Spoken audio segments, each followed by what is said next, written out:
Hi everyone, welcome to today's A Course in Miracles teaching. My name is Deborah and welcome to Anchored in Faith. We are on lesson 58, a review period, which we will be reviewing the following ideas for today. Idea 1, my holiness envelops everything I see. From my holiness does the perception of the real world come. Having forgiven, I no longer see myself as guilty. I can accept the innocence that is the truth about me. Seen through understanding eyes, the holiness of the world is all I see, for I can picture only the thoughts I hold about myself.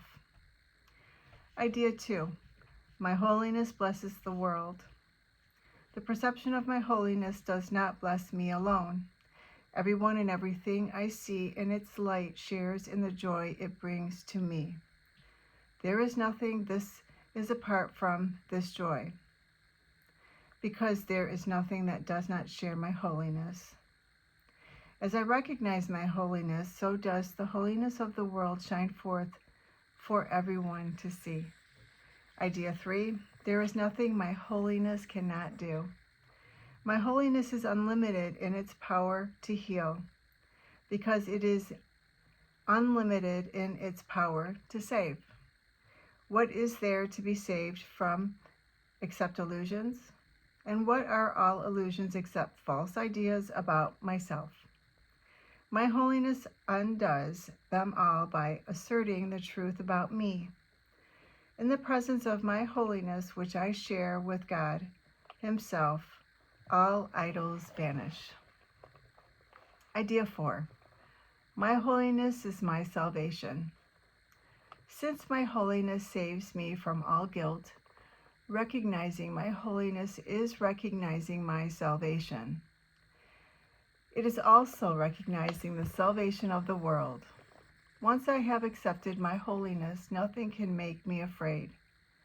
And because I am unafraid, everyone must share in my understanding, which is the gift of God to me and to the world. And the last idea, idea 5, I am blessed as a son of God. Herein lies my claim to all good and only good. I am blessed as a son of God. All good things are mine because God intended them for me. I cannot suffer any loss or deprivation or pain because of who I am. My Father supports me, protects me, and directs me in all things. His care for me is infinite and is with me forever. I am eternally blessed as His son. And I just want to mention that if you have the book, if you notice on the side of each idea, there is a number in quotations or parentheses. And let's say, for example, the idea for today is my holiness envelops everything I see. So it's got a 36 in parentheses. So what that is telling you is it's referencing lesson 36, because this review is a review of the last 50 lessons. And these are just reviewing the ideas from those lessons. So if you are interested, if you pick, let's say, 1, my holiness envelops everything I see, then you can go back to lesson 36 and read that lesson. Let's see here, which is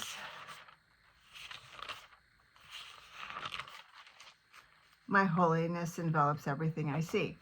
So it's the same idea. It correlates. They're one and the same.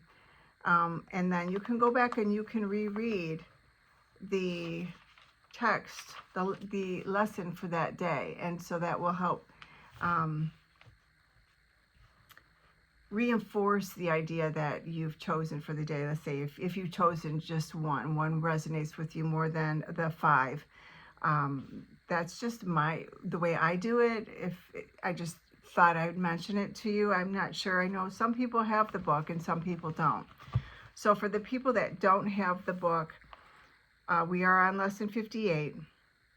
And the ideas for today, 1 through 5, begins with lesson 36 and ends with lesson 40.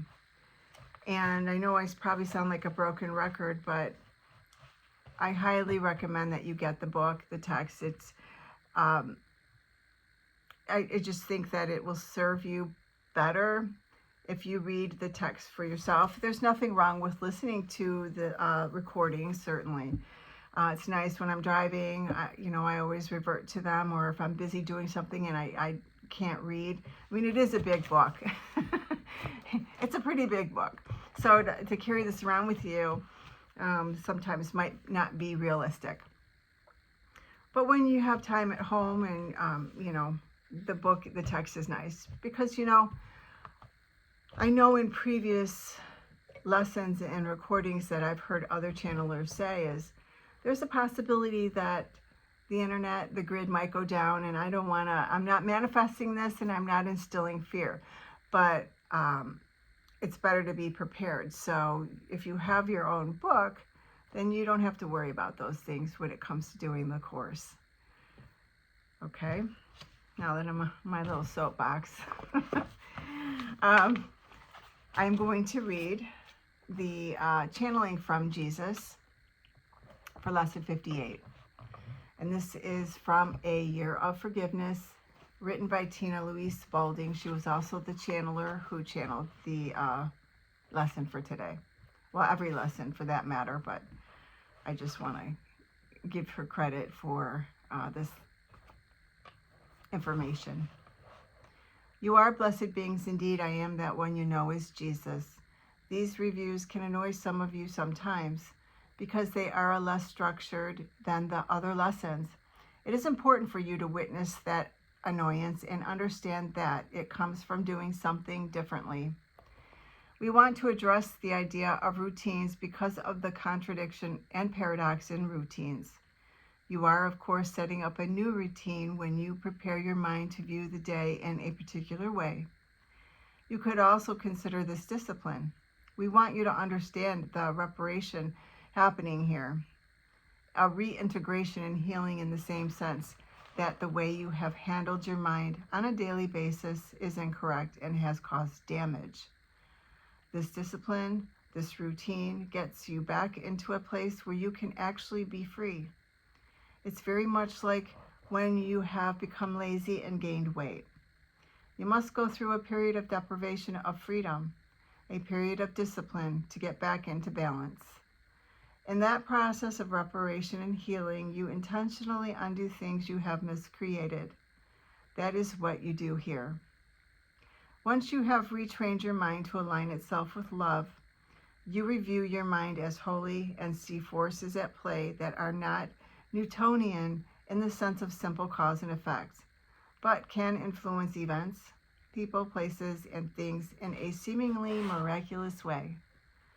Once you have trained your mind to experience that, relaxation and going with the flow becomes a much bigger part of your practice. For now, however, it is not. For now, we ask you to keep to the routines. If we change them, it's for a good reason. We do not go into deep explanations of why we do everything we do, but it is for your greater good. Relating to routines in your daily life, apart from your practice of A Course in Miracles, we want you to challenge them. If you always eat the same thing for breakfast, change it up a little bit and find 2 or 3 things you like to eat for breakfast. If you always get up at a certain time and you are rushed, get up a half an hour earlier. If you always go to the same place for breakfast or coffee in the morning, change it up. Go to a different coffee shop. Use your left hand to brush your teeth if you are right-handed. Change your hairstyle a little bit if you are stuck in a rut for many years. Do these things not to confuse yourself, but to challenge the belief systems that are unconsciously operating in your day. If you never challenge a belief system, it operates invisibly. When you change things a little bit, you hear in your mind the reason you do it that way. You hear the limiting voices say, "Oh, don't go that way. We will get in trouble. We will get less quality goods. We will be late. You want to hear that voice and know, there is the belief behind my actions. By changing my routine, I am revealing to myself that I am driven by beliefs. Perhaps you will hear a voice that says, don't go there. Remember that lady we saw in that store? We don't like her. Don't go to that store. Then you'll think, my goodness, me, I am avoiding a place because I had a negative encounter there with a person one day many years ago. I think it's time that I address that issue in my mind. I am that one you know is Jesus. Enjoy challenging your routines. Give yourself some excitement. We will see you again tomorrow. Thank you so much for being here. Please like, share, and subscribe, and I will see you tomorrow for lesson 59. Have a beautiful day.